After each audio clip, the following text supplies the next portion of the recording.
Hey guys, today we're going to be talking about a book that I just recently finished over the weekend called Cinder by Marissa Meyer. It's this kind of awesome fantasy sci-fi dystopian mashup that I listened to on audiobook, and I will get to the teaser text and we'll talk about what I really liked about this book.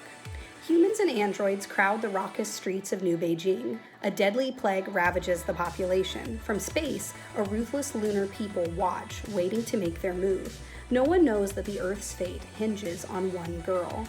Cinder, a gifted mechanic, is a cyborg. She's a second-class citizen with a mysterious past, reviled by her stepmother and blamed for her stepsister's illness. But when her life becomes intertwined with the handsome Prince Kai, she suddenly finds herself at the center of an intergalactic struggle and a forbidden attraction. Caught between duty and freedom, loyalty and betrayal, she must uncover secrets about her past in order to protect her world's future. With a high-stakes action and a smart, resourceful heroine, Cinder is a Cinderella retelling that is at once classic and strikingly original. I especially liked the audiobook telling of this book. The voice acting is really great in it. The narrator is really great at doing different voices for each character. And so I think that is what finally drew me into this text, was the audiobook. I think the other thing that really sold me on this book was the character of Cinder. She's a very headstrong and independent and intelligent character, and she's more than just the normal young adult dystopian character that you see. She struggles a whole lot with who she is as a person, and she's treated as sort of the second-class citizen, but because of her status as a cyborg, even though her status as a cyborg gives her a lot of advantages that other people don't have.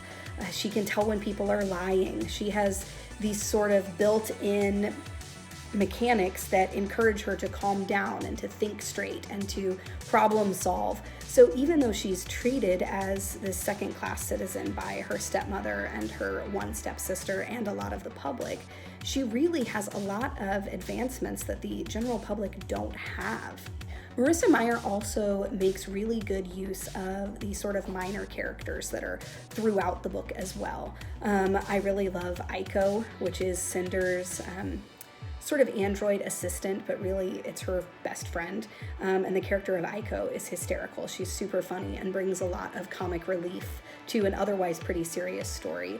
I really like the character of Peony, Cinder's sister, her stepsister, and really, I really love to hate the other characters, the stepmom and her other stepsister, Pearl, who pretty much treat Cinder like garbage, but they're those type of characters like Malfoy and Harry Potter that you just love to hate them. I'm also always a really big fan of books that have mystery, but the mystery isn't so convoluted that you can't put the pieces together yourself. Cinder is a book that as you read, you come to conclusions on your own, and it really builds up a lot of suspense, and then you start realizing as the pieces fall into place in your head.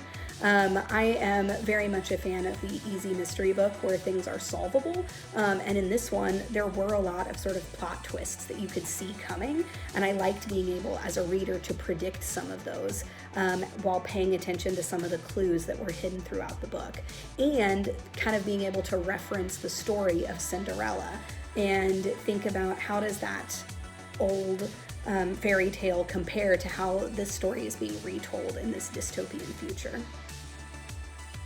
Cinder can be accessed in the Hoopla app by searching Cinder. Once you get there, you'll find it in that top corner. It has that pink background and some pretty neat cover art.